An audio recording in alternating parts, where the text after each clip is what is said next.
So, essentially today, we might not do too much movement. We might end with like a mini qigong session, like breathing and movement and stuff like that, for like the last 5-10 minutes. But essentially, I invited Jackie as a guest so that we can just honestly just shoot the shit, talk about how we handling things, like talking about mindset, specific little strategies and golden nuggets that Jackie teaches a lot of her clients and trainers and stuff like that to help them like process information a little bit better and stress. So that's essentially what we're going to be talking about today. Anything else you want to add on, Jackie? I Yeah, Jackie, just want to explain like what you do as Yep. a whole, if you can fit it into don't know. Oh, man. if you can fit it into words. Oh, geez. What do I do as a whole? That's a loaded question. That's like, how much time do you have? Well, we got an hour. Okay. But make like 2 minutes of that, like what you do. No, like in a nutshell, basically for you guys who don't know, I basically just help people feel better in almost any way, shape, or form. I'm a holistic practitioner, so I don't just do like one thing. So I got my start with movement, and then I went to manual, and then neurology, and then all this other stuff. So now I do like a whole mixed mash of everything possible, including like internal health and mental health and emotional health and energy stuff, and still doing the movement and the neurology and all that good stuff. So there's a little bit of everything in there.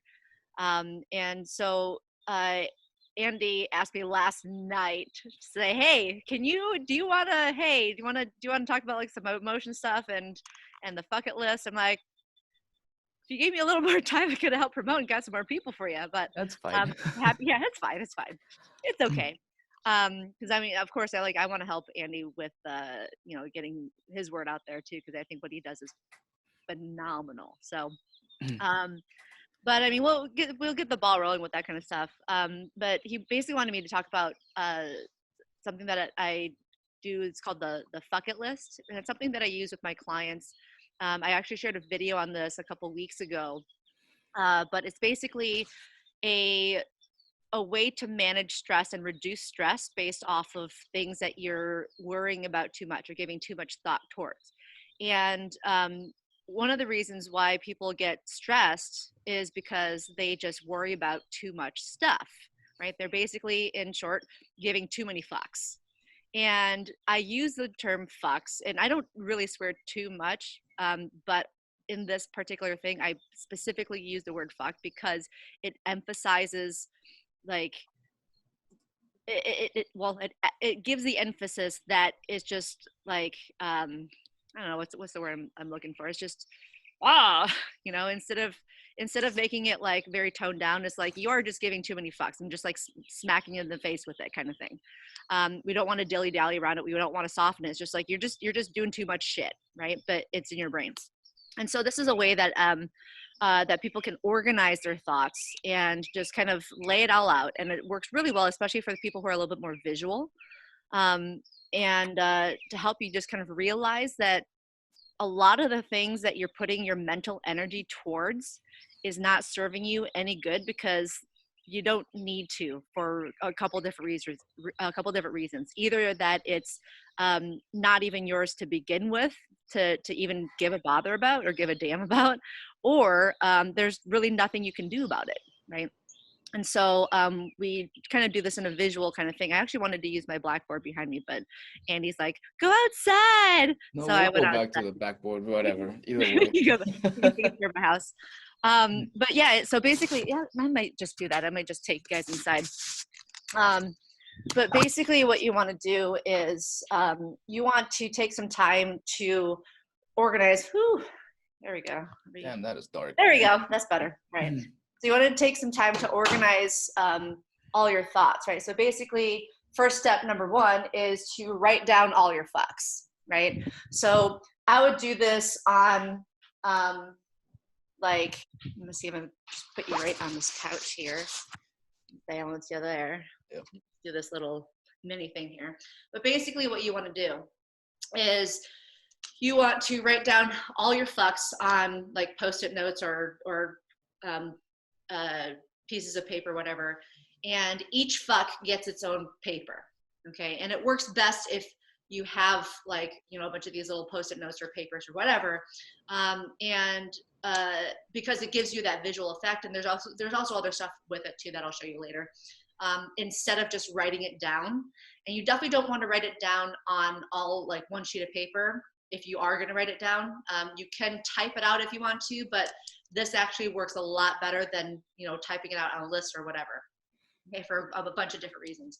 So anyway, so the first step is going to be to write down all your fucks, right? So anything that you're basically giving any sort of mental or emotional energy towards, right? So a big one right now is COVID, right? So you got COVID, you just kind of put it wherever, I'm hoping they stick.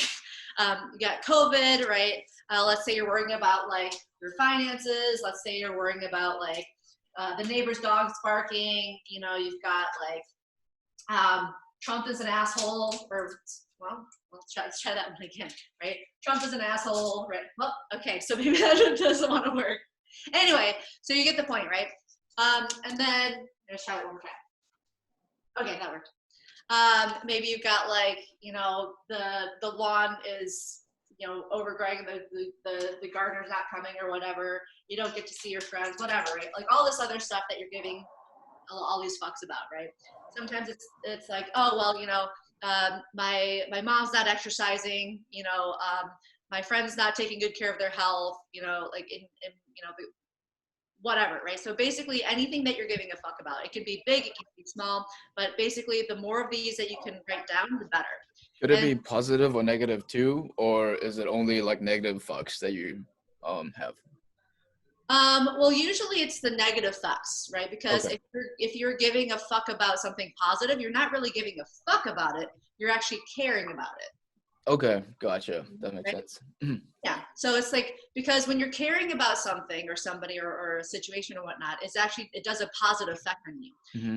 The ones that you want to do on here are the ones that are having a negative effect on you. Right? Gotcha. So maybe you are caring about your mom, for example, right? You care about your mom, you love her, you know, you care for her, that's great, but you're giving a fuck that she's not exercising as much or how you think that she should be, or she's not taking care of herself how she should be.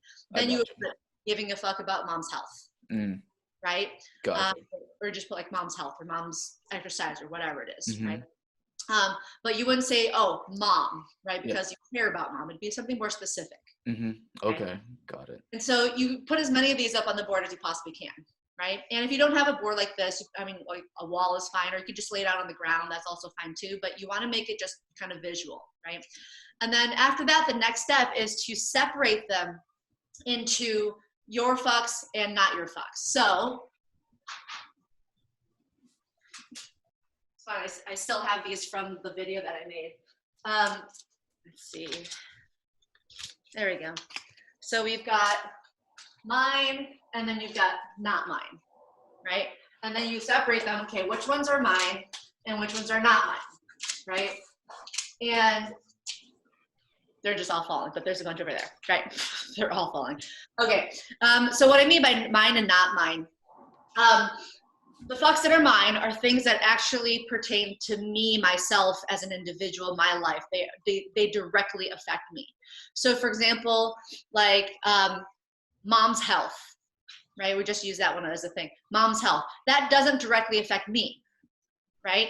I care about my mom. I love her. I want her to be healthy and everything, but her health doesn't directly affect me in my life, right? So that would go into the not mine thing, right? Trump is an asshole. Yeah, that could kind of go either way, right? But you can also say, well, it doesn't really affect my life because I have my own little bubble of life that I have, right? And I think a lot of us are starting to notice that now in this this period of lockdown, that we have our own bubble of life and our own bubble of living that is unaffected by the outside world, right? Obviously, we live in a society and there's an economy and all that kind of stuff, and that is affected by, you know, government officials and all that kind of stuff. but in our own little inner circle bubble thing, like it doesn't affect us, right? Like we can do all this other stuff in our own homes and, you know, in our own environments, and it doesn't affect all that stuff. It doesn't affect us, right? So depending on how you look at certain situations, you can put it either under mine or not mine. And it's totally fine whichever one that you want to put it under, right? So there's no right or wrong answer. It's just basically what your perception of everything is. Okay. So then after you've got the mine and not mine, right? Everything that's in the not mine, like the whole list of stuff here, these are all things that you can just, because they're not yours, you can just say, fuck it, right? Because they're not yours, right? So you move them all to the fuck it. Post-it notes aren't working really well in here. So you move it all to the fuck it section, right? Because you can't do anything about it, or they're not yours anyway, so there's no reason for you to give too many fucks about it, right? It's kind of like, we all know that there's starving kids in Africa, right? That's not my fuck, right? It doesn't affect me directly, so fuck it. You can still care about them. You can still like understand and have sympathy, empathy, or whatnot towards it, but to have it take up your mental space is only hurting you, right? It's like kind of like if you have any resentment towards anybody or any like frustrations or anger or things like that, right? Those are feelings that will affect you negatively, and it doesn't do anything for the actual situation, right? And so there's no reason to have, like, no logical good reason to have those sorts of feelings and put that type of energy towards those things, because they're not yours to begin with. So it doesn't do any good, right? So for those kind of cases, we move them all to the fucking list, right? And so after you've separated the mine and the not mine, you take the not mine, you move to the bucket list, right? And then after you have that, you take the not mine. And then what you have after that, so you separate the mine into two different categories as well, right? You have the actionable, and then you have the can't do nothing, right? So the actionable stuff is stuff that you have a solution for, that you can actually do something about, right? So for example, let's say finances, right? Okay, a lot of people are worrying about finances right now. Is it actionable for you? Can it be actionable, right? Like a lot of us are sole proprietor, independent contractors and that sort of thing. So we become a little bit more creative and we're like, okay, let's problem solve this thing and let's figure out what we can do to create our income right at this moment, right? And I mean, Andy's doing a great job of that. Ryan, I have no idea what you're doing over there other than playing video games. You know, I'm finding my own solutions, that kind of thing. But like, you know, things that you can do for that particular fuck, right? If they're actionable, if there's something that you can do about it, then you do it, right? Sometimes the fuck is like, oh, my house is a mess, right? And that's creating a lot of just mental stress, right? Well, that's actionable because all you got to do is just clean it up, right? So that goes under here. Things that are the can't do nothing section, because you're like, okay, yeah, they directly affect you, but you can't do anything about it, right? Let's just say Trump is an asshole and you put that in the mine section, right? You can't really do anything about the fact that Trump is an asshole, right? And like, okay, whatever, right? It is what it is. What are you gonna do about it? You can't do anything about it. As a one person thing, in my mind at least, like you can't really do much about it because there's, I mean, I can do more and affect more people with what I do than trying to change Trump and the government and how the country is run. Does that make sense? Right? You pick your own battles. So it's like, okay, I can't do anything about that. I put it in the can't do nothing pile of the section. Okay. So then you take all your fucks and you put them in, you know, actionable or can't do nothing. And then after that, when you have that whole thing separated, then you take everything in the can't do nothing and you put that also in the fuck it list. Right? And then what ends up happening is that you have like a few things here in the actionable section, and then you have a shit ton of stuff in the fuck it section. And all the things in the fuck it section, right? We had the things that are not mine and the can't do nothing, right? And what you end up doing, and this is what's really important about having each one get their own little post-it note thingy, right? Because they're all under here, right? What you do is you take them and you read them and you say, oh, Trump is an asshole, but you know what? Fuck it. fuck it, right? And then you tear it up, crinkle it up, whatever, you burn it, whatever you want. Don't set fire to your house, right? But you crinkle it up, you tear it up, whatever. You say, you know, whatever the fuck is, you say, this is, or, you know, blah, blah, blah, blah, blah, Trump is an asshole or whatever, government, COVID, whatever, you know, but you know what? It's not mine. Fuck it. Okay. And then the physical, like, destroying of the paper actually helps you release that fuck, that energy towards that fuck. So it's like, okay, fuck it, whatever. And then you end up with just a short list of actionable items. It's a lot less daunting than having all the fucks that you were giving before. And then you just, you know, list them out task by task by task and say, okay, now I have a to-do list. And then it's a lot more manageable because it's written out, it's laid out really nicely so that you can just do it like a normal to-do list and just kind of check it off. And then as you check them off, you can take that fuck again, just be like, this one I'm done with. Great. Okay, house is a messy house. Got to tidy it up. Sweet. I don't have to give a fuck about this anymore. Woohoo! And then you celebrate. Right? And so that's kind of how the fuck it list works. It is something that you can do either that version of it every time, because if it's helpful for you to lay it all out and have it written down and have it like as a physical thing, then I would recommend to do that. After you do that for, like, you know, multiple times and you've had some good practice on it, you don't really have to do the physical aspect of it if you don't want to, because it's just like a mental practice, right? And then you can get good at it, and then you're like, that's not even my fuck, not even gonna worry about that at all. And then, okay, well, this one is mine and I can do something about it, great. So I'm just gonna, you know, just be a little bit more level-headed about it and be a little bit more like analytical, or not analytical, but just, you know, more practical about it, and then just write it all down, and then you're good to go. And then you end up having this habit, or creating this habit of putting those things that you're worrying about in these mental compartments of mine and actionable, or fuck it. And then you don't have to do the physical thing. It's already just kind of done in your brain.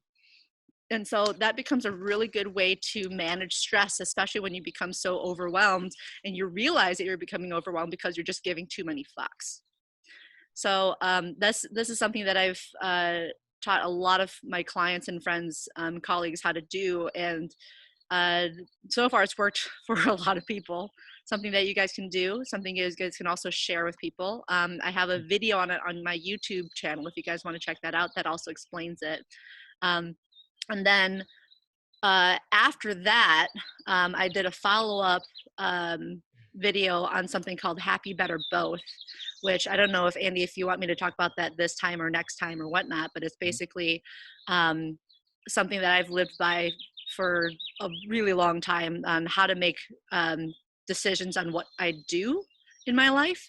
And it makes decision making so much easier because for me, one of my tricky spots is decision making, because I'm always like, I don't know what I want. Do I want this one? Do I want that one? Do I want black or white? Do I want strawberry or do I want vanilla? Like, it's just one of those things. I'm like, I don't know about decisions. Right. It just kind of overwhelms me and gets decision fatigue, right?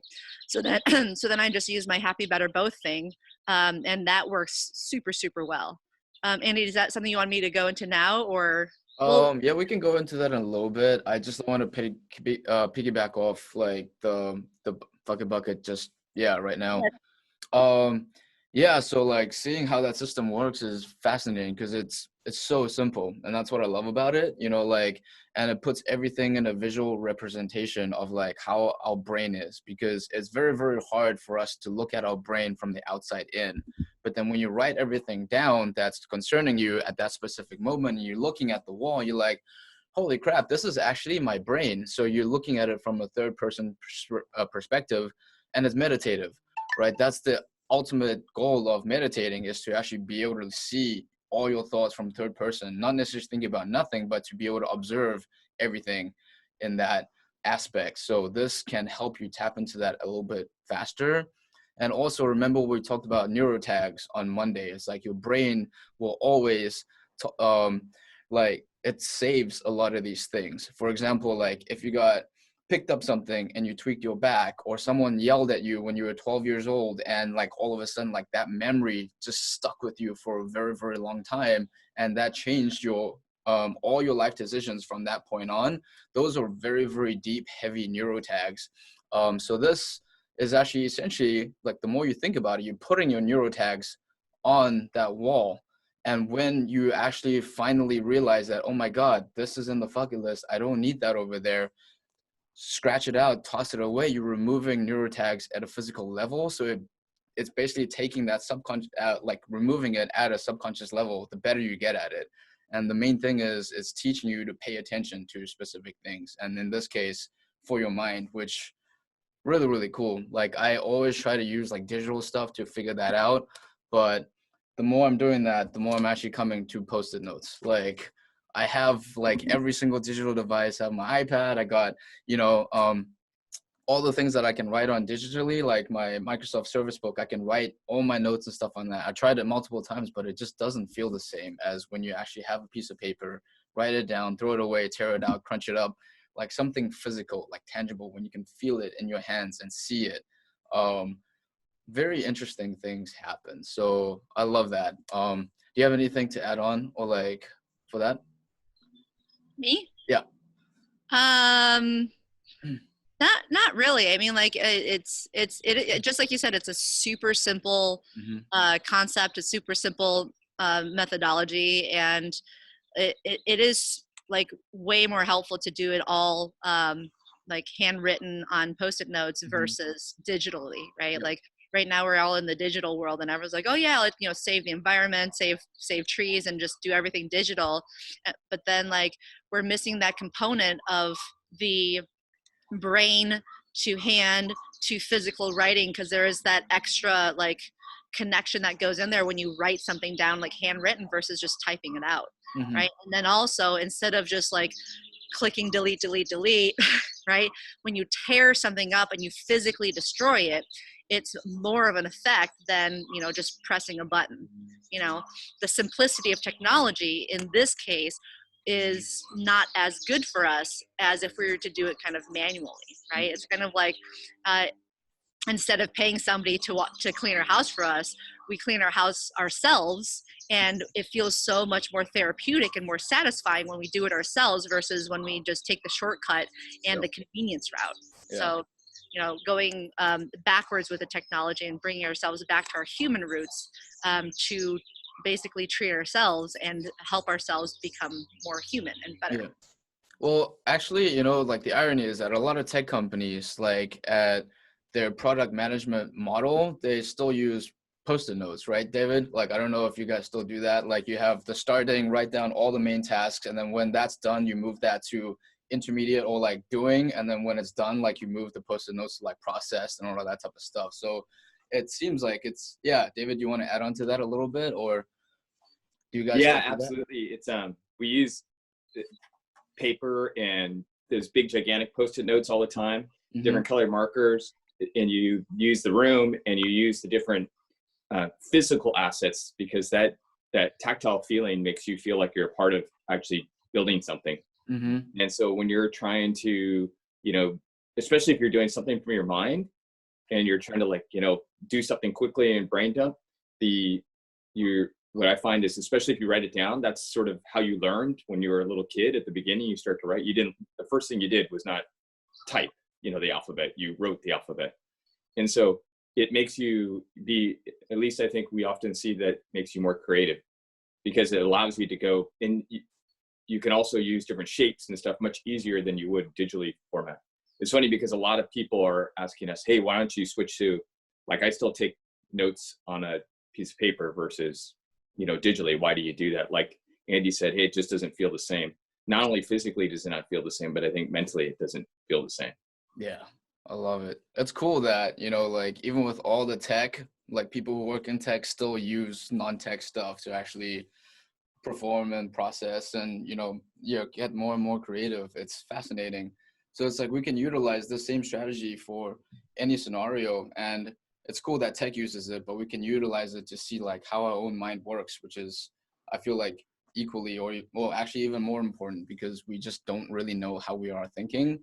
But I feel like there's other strategy we can do to like help with this even more, because ultimately, if you think about it, like if it's a specific group of people that you can work with, like you can make the fucking bucket for a group, right? So it's like, hey, this whole group together, what is the main thing that we're trying to do? Like, what do we actually care about? Like, so whether it's a family, whether it's a group of friends, or like planning for a specific event, it's like, okay, these are the fucks that we actually need to give about. And this is our main goal. And what are all the other setbacks that we don't need to care about? What can we do that's actually going to help? Or if there's absolutely nothing that we can do, let's move that to the fucking bucket. But then as a group, everybody can collectively put more ideas together of what are the main things that they can actually do to clear out specific things or get that task done without all that excess noise that we typically like to overthink. So I think that's really, really cool. Yeah. So yeah, we still got plenty of time. Do you want to talk about what's it? The Me Better You? But Happy Better Both? yeah, that one thing. Sure. All right. I don't need to go back into the room for that one. I don't need to write anything down. But you guys saw like on my on the blackboard on the top it had like Happy Better Both, right? That one. That one, Happy Better Both. So this is something that I like to use for decision making, like I said before, and it's a shortcut to figure out which decisions which decisions will serve you best so you can have the best and happiest life. And it makes everything so much more simple than having to like weigh the pros and cons and, make that whole list and like play out scenarios and, oh, if I do this and that'll happen. If I do this and that'll happen. It's just like too much stuff, right? And so the Happy Better Both concept is basically if you have something that you're deciding if you want to do it, right? If you do it and it makes you happy, right? You do it, right? So here's the thing. If it makes you happy, but it doesn't make you better, right? So in the video, I give the example of ice cream, right? Ice cream makes you happy, but it doesn't necessarily make you better, right? So you still have it, but you limit how much you have or how often you have it, right? So you just have it, but just not all the time, right? Because if you have it too much and it's something that doesn't make you better, you're going to start to get worse, right? But you don't want to limit the things that make you happy. So you just do it sometimes, right? It's the same thing as if you are doing something that makes you better, right? So it's like, okay, well, taking this class on like blah, blah, blah, whatever, it's super boring. I don't like it, but it's going to make me better because it's going to make me better at my business or whatever it is. That's also something that you should still do, but limit how much or how often that you do it. Because if you're doing something that makes you better, but you're miserable, you will also become miserable, right? So you still do them, but you just kind of do it in moderation, right? Same thing with the things that only make you happy. If you find something that makes you happy and better, then you do that thing as much as you possibly can, right? Because if it's something that makes you happy and it makes you better, I mean, it only makes sense to to do it as much as you can. There's no like downfall to it at all, right? Because it's the best of both worlds. And then if something doesn't go in any of those categories, so it doesn't make you happier, it doesn't make you better, and it's obviously not both, right? Then you fuck it. Put it on the bucket list. I don't need to do this. It's excess in my life. It's just going to cause clutter, whether it's mental, emotional, physical clutter. It's energetic clutter, whatever it is, just don't do it. Don't even need to bother with it, right? Just fill your life with things that make you happy and better. Or, and then sprinkle it with some stuff that just makes you happy and sprinkle it with some stuff that just makes you better. But try to fill your life with as many things as possible that make you better and happy. And then you end up with this life that is just phenomenal for you because you don't have all the extra stuff that you're doing, right? That doesn't serve any purpose for you. And you're living your happiest and your best life. So that's kind of the simple version of decision making, I suppose. Yeah, I love it. yeah. I've been reading a book following the swearing theme of the day. Everything is fucked. What's that? Is that by the same guy who wrote Subtle Art of Not Giving a Fuck? Yeah. Yep, same guy. Amazing book, but he breaks that same concept down into innovations and diversions. So basically, it's based on the avoidance of pain. And this pain can come in any form. It can come in the form of moral gaps, which he explains as things where it's like, okay, this happened. I don't feel I deserved it. Now there's a moral gap between you and whatever happened. Or this generosity occurred. It can be a positive moral gap too, where there was this generosity given to me. I don't feel I deserved it. Now there's a positive moral gap between the two of you where you feel like you'll never be able to repay that. But anyway, innovations and diversions, like an innovation is something that is like an upgrade where it genuinely makes you go from like one pain that you're experiencing to a better type of pain, where like just things just get a lot better. And then there's a diversion, which is just the temporary avoidance of pain. And we have a tendency to fall into the trap of always going for the diversion, like the ice cream, like, he used the example of drugs because he's not scared of it. And then innovations are things like exercise and movement and eating well and really investing in yourself, things that genuinely make everything a lot better. But like its whole point is there's never going to be a perfect, like there's always going to be something that you want to change or you want to make better. I think that's true, and I think it's also important to be happy with what you have as well. Like, yeah, 100%. Right? Like it's great to want to strive for better, but also keep in mind that where you are now is also perfect. Yeah. Because if you're never satisfied and you let that bother you, then you're never happy. Yeah. Right. I mean, he's found, I think it was like that, I don't know when they did it, but it was like I think it was the 90s when they had everyone carry a pager around, and like at different times in the day, they would ask them on a scale of 1 to 10 how happy they were. Didn't matter what life circumstance they were in, the average was always a 7. Oh. Didn't matter whether they had just won the lottery or they had just gotten a giant bonus at work. Like you would get 2 to 3 point bumps or reductions no matter what was going on in their life, whether it was like a death of a loved one or huge advancements. The average was always a 7. And just like recognizing that like you're always going to have those 2 to 3 points that you theoretically want to always strive to be at. Like everyone's always trying to be at a 10 out of 10. Like I want to feel my best all the time. Like, there's always going to be something you want a little bit better. Yeah, for sure. And the whole idea is like, you can't be good all the time. It's like, we should be able to fluctuate, right? That's the whole idea of balance, is that when you realize that too much is too much, either too much happiness or sadness or anger or whatever it is, there's going to be some type of downfall. It's going to plummet. But then as soon as it starts plummeting, you can be like, oh, okay, if you feel like it's decreasing, what can you do in the opposite to amp it back up? So it's like undulating instead of like high crashes all the time. It's like more leveled out, which is why like the whole symbol of yin yang is not a crazy big loop. It's literally just a tiny little S and then big ends of it, which is why it's always like in that undulating curve. And that's the whole idea, is to be able to realize and be sensitive to too much input or output, that you realize you can start balancing it as much as you want.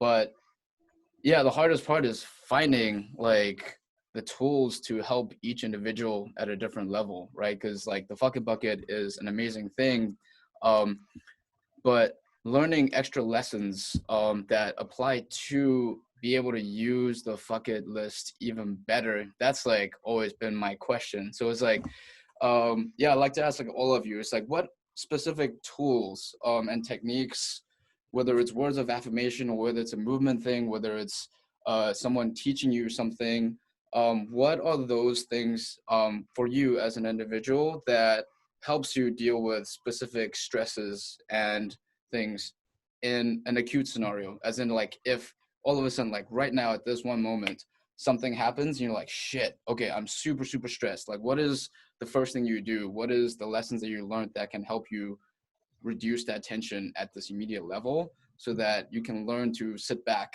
over time and then process that when you have the time for the fuck it list, right? Because a lot of times you can't do it immediately. There's something that you have to do immediately to be able to deal with the situation, and then be like, okay, now it's handled right now.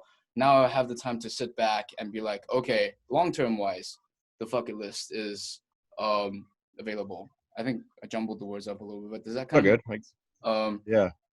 yeah, like Ryan, do you have something to add first? Yeah. So like something acute, right? Like there's some major event.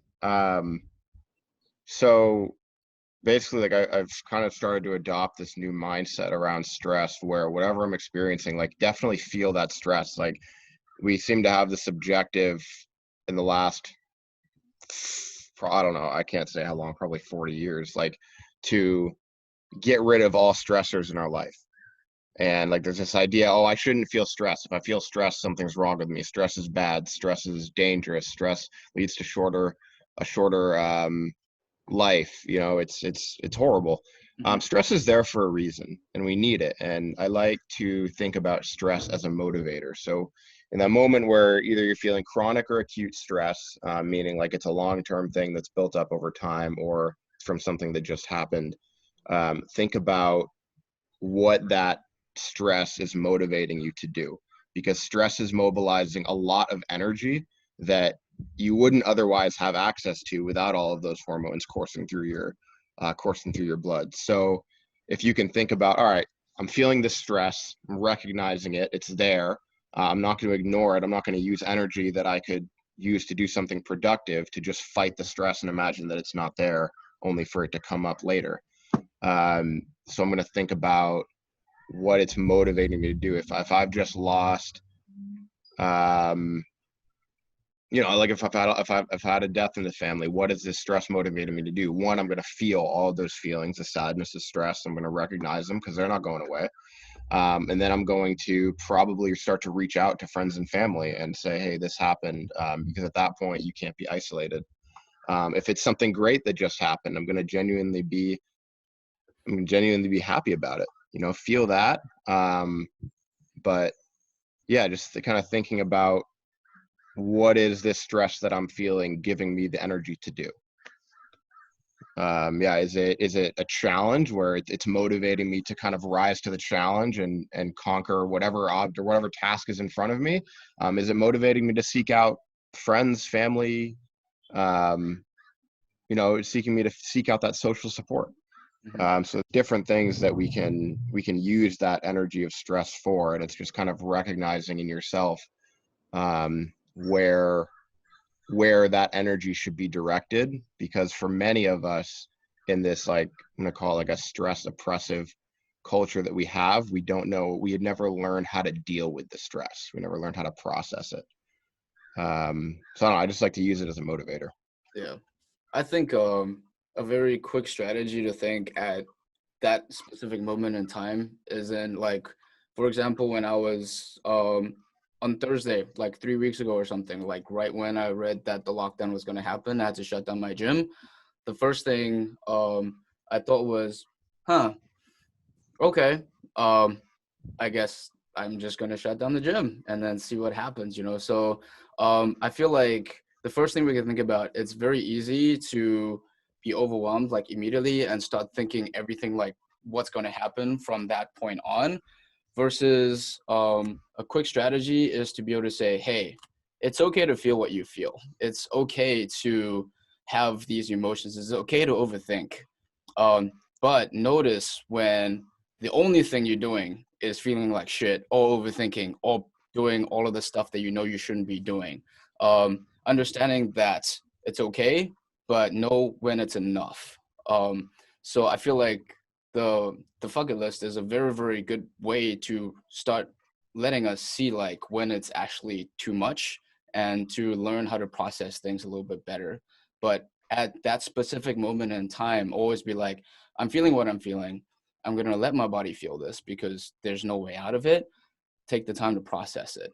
And then if you see that it's riding up more and more and more and more, to be like, okay, now I need more strategies to help cope with this instead of just not doing anything. So the whole idea is to understand, hey, okay, these are different strategies, and everybody gives you slightly different tools. And the more little tools you start learning, like you eventually figure out, oh, okay, this tools apply at this specific point in time. So when I apply it, oh my God, it actually works. Perfect. Keep that on your list. And then everything else like can go into another bucket, or when another situation comes through, you'll realize, oh, what I learned 3 years ago actually applies to this specific moment. I can use that now. And what I feel with information and with the brain, it's like it's always cluttered, right? So, but it saves everything at a subconscious level. And why I feel like it's there at a subconscious level is it's just not ready for it yet. You know, like the lessons my parents taught me when I was a kid, like I never understood it until sometimes, like, you know, I wake up one day and then like I remember what my dad said when I was like 8 years old, and I was like, son of a bitch, like he was right. So the whole point of that is like the last 20 years, none of it actually made sense, but you still remembered it. But everything that you're learning in those 20 years makes that one thing that they taught you 20 years ago make sense at that specific point in time. Because every piece of information a lot of times just takes time to get broken down, and each event just makes you be able to process specific things a little bit better. So I don't know where I was going with that. I was just like trying to figure out like how my brain worked when going through that. But it's just like, it's always good to remember old lessons so that when you come back and relearn them, you're like, ooh, like that is really, really cool. Yeah. Jackie, like anything else you want to add on that? Yeah, I mean, just like you said, like it takes a lot of practice actually for this whole stress thing, right? How to manage stress, how to decrease your stress. And I think one of the things that's important to practice is to remind yourself and understand that stress will be in your life in waves, and you have control on how big these what do they call it, like the burrows and troughs or something, like back in econ terms, I don't know, the peaks and valleys, yeah, all that kind of stuff. And you have control over how big these waves of stress and emotion are in your life. And the bucket list is something that actually helps quite a bit. I mean, I went through a breakup about a couple months ago now.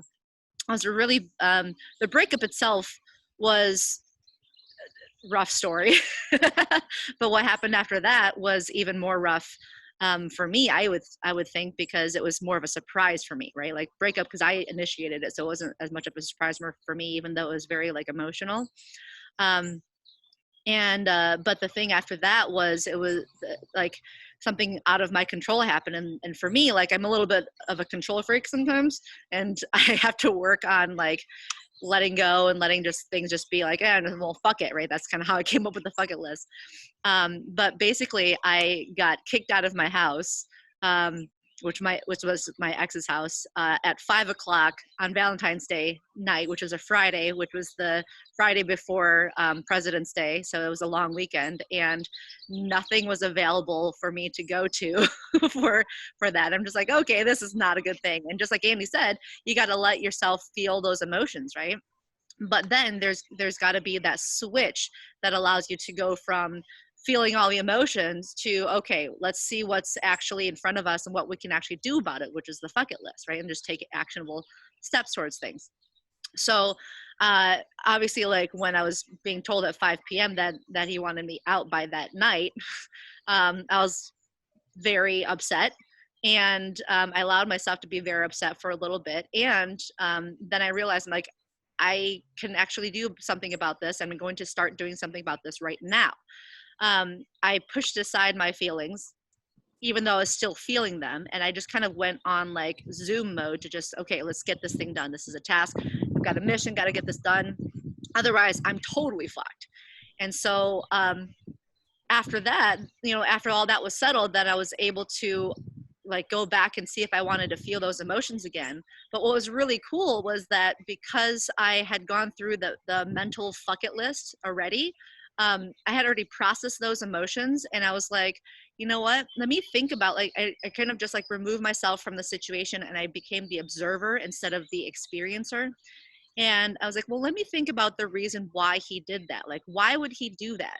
And I got away from the focus of, oh my gosh, he did this to me, like this happened to me, and totally unfair, totally dick move, whatever. Like I got away from that, and instead of being like victim mentality of like this is something that happened to me, and I was living in it, I removed myself from that, became the observer, and I was like, okay, well let me figure out why this happens, so I don't have to be resentful or hold any anger or any frustrations towards it. And as I was thinking about it, I basically just rationalized my brain, like why he would do such a thing. And I became like very understanding and empathetic of his actions. And that's the thing that gets a lot of people, if like when I tell them the story, they're like, how can you even like feel so calm about this whole thing? You know, I would have been livid, and you know, that was so mean, and that was a dick move. And I'm like, yeah, it doesn't make what he did right or nice at all, but I understand what he did, or I understand why he did what he did. And here's the thing, it doesn't even matter if my understanding of it is actually what, like the reason why he did it, because I haven't talked to him about that at all since then. And that's the thing, is like it doesn't matter if my understanding of it is different than why he actually did it. It only matters in your brain is if you can accept what happened, and if you can rationalize, and you're like, oh, that makes sense. If it makes sense to you, that's all that matters, right? That's a good one. Yeah, that's it. And so because it made sense in my brain, I'm like, well, that makes sense, right? It's kind of like when you have kids doing weird shit, and you're like, that's so weird. But then you're like, well, it's a kid, right? So yeah, whatever. The kid's going to do weird shit because it's a kid, right? It's just, he's still trying to understand stuff. He's still trying to learn stuff. I guess that's the way that he learns. All right, whatever, fuck it, right? And so that's kind of how I came about it. And when I became the observer of everything, and I understood in my mind why he did what he did, I felt myself have zero resentment, zero anger, zero frustration towards him and the whole situation. And I was just like, okay, well, this is just kind of where it is. And what ended up happening was I became thankful that he did what he did, because it set off this chain reaction of other things. And then I was able to open myself up to all the great things that were available for me, to continue my life, and in a much better direction than what it was going. And so after that, you know, I bought a car that I never thought I would have bought for myself, a really nice car. I've got, you know, this place I live in, a golf course. Like, this is my backyard. Like, I mean, it's amazing, right? So I'm in a much better situation now than what I was in before. And it's because I've been able to open myself up to the great things, instead of just being hyper focused on being resentful and hateful and think of all the negative things that happened, right? So part of it was, you know, being able to, like, having the practice of doing the fuck it list physically and mentally, right? That when shit really hit the fan for me, I was able to go into like autopilot mode for that bucket list during that time. And I was okay. So yeah, I can totally feel my emotions, and that's great, because we're all human, and emotions come with being human. So that's great. And just like Andy said, there's a time and a place for them. Sometimes you gotta, okay, yeah, I feel these emotions. Let's just push them to the side for a second, and let's just get shit done, because there's a time importance of this thing. And then you've got the fuck it list. You're like, okay, what things do I actually need to give a fuck about? Oh, I need to find a place to live tonight. Okay, let's start doing that right now. And then after that, you're like, okay, well, since I'm already outside of this whole situation, let me just stay the observer instead of get sucked back into those emotions. Let me stay the observer, and let me see what I can see about this whole situation, so that I can get over it myself. Right? I can do something about myself and help my internal state, my mental state, my emotional state about this whole thing. And then what ends up happening there is that you no longer get stuck in that frustration, resentment, anger, overwhelming, whatever it is, because you've processed it in your mind already. You're like, oh, okay, so I can see from a bigger picture, this is probably what happens. I mean, this is what makes sense to me in my mind. That's great. That's how I understand it. Great. I can move on. And so because of that, I was able to move on from the situation and from the relationship super quickly, to the point where it even surprised me. And the thing, like, some people are like kind of shocked because they're like, how it was a 4-year relationship and you guys are still friends too, right? And I'm like, yeah, we're still friends. Like we'll still, talk and that kind of thing. And but the thing is, like, I'm past, all the hurt and all that kind of stuff, and I got through that actually just like within a couple of weeks. It was pretty cool. And it's all because I was able to apply the fuck it list and then do the happy, better, both, and work on myself and take action because of the fuck it list. So it's one of those things where, like, everything else, just like everything else, practice makes perfect. And the more you practice it with the little things in life, the easier and more automatic it becomes when you have these like big events happening, like when shit hits the fan. So like when the whole lockdown thing happened for this COVID, it was interesting because I was just finishing up moving into my new place, and people were like panic buying like food and toilet paper and all that kind of stuff, and I'm like, let's see, what do I need, what's going to not be available? I'm like, oh no, I need to buy like power tools and lumber. I need to build stuff because I wanted to build some things. So I went to like Home Depot and I like just bought some power tools and lumber and whatever. And then after that, I'm like, everything's easy peasy, right? Like I've got everything that I need. I've got everything that I really kind of want, except for like hugs and friends, right? For the next however long it's going to be. And as far as hugs and friends, I'll find a way. I'll find a way to get that sort of thing. I just won't worry about it, and we'll just kind of see how things play out. But in the meantime, don't give a fuck about that because I can't really do much about it yet. Right now, I can give a fuck about my immediate surroundings, my immediate mental state, my immediate like emotional state, all that kind of stuff, my immediate physical state. And what I've been doing is just focusing more on myself, right? Is just getting myself back on track, realigned with who I am and what I want myself to be, and not giving a fuck about the rest of the world. Even though everybody else is so focused on the rest of the world and how, the governments in each world, each country are handling the pandemic, and people are like comparing one country to another, and then they're like, oh well, it should be this kind of healthcare system, we should do this, we should have a lockdown, we should set everybody free, we should make the economy right, this and that, the other thing. And I'm just like, there's no reason for me to even put any thought into that. Like, people have asked me my opinion on what I think should be happening with the world or with the US or with whatever. And I'm like, I haven't given any thought to that because there's no reason for me to, right? Because I can't do anything about it anyway. It's out of my control. And plus, we actually know nothing about it. Yeah. Like we literally have the best researchers from all over the world talking about how to handle it. And it's like, when we don't do any other research, we're not in government, we don't know politics that much. It's like, what can we truly do? So it's like, okay, I kind of put that on the back end as well. And Yeah. ultimately, like, it is a segue to, I think, like, we can close this off by going to the point of, like, processing information, right? I mean, processing emotions as well. So there's a difference in, like, this is what I quoted on my page yesterday. It's like, there's a difference in keeping emotions in, not letting anything affect you, as in not having an emotion at all. It's like, oh, fuck it, I don't care about anything. Like, that's usually how we take information in the first place. It's like, oh, someone said this to me. It's like, ah, fuck it, I don't care what they said. Deep down you do, right? So there's already a disconnect, right? So and then the second one is, someone said something and then you keep it in the whole time. It's like, oh my God, like, this is what they're saying, how am I feeling? Like, oh, I'm so anxious about it. Versus the third version is letting the emotion actually flow through you. And the flow through is actually learning to process it.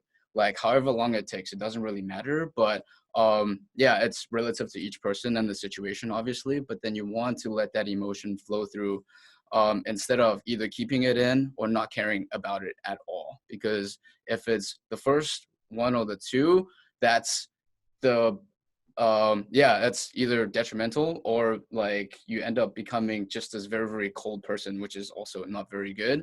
But learning to be a good human is be able to take in those information, feel what other people are feeling, but then also learn to be like, hey, like, I understand, let's work on that together, or like, I feel you, but it's not affecting me at a physical and mental level. And if that happens, then both parties benefit from it. Because if someone else is stressed and you take on their stress, then both of you are stressed, right? But then if someone else is stressed and then you help them deal with the stress and you don't end up stressed with that, then both parties calm down. And if we can do that at a global level, so if each person can just focus on one little task themselves that helps someone else reduce just a tiny little bit of stress, this will have like a huge impact for like everybody. And that's what I feel like we all need right now. It's just that tiny little bit of stress reduction from one person to the next, and then everybody will start calming down instead of everybody focusing on everything and nothing really happens, right? Yeah.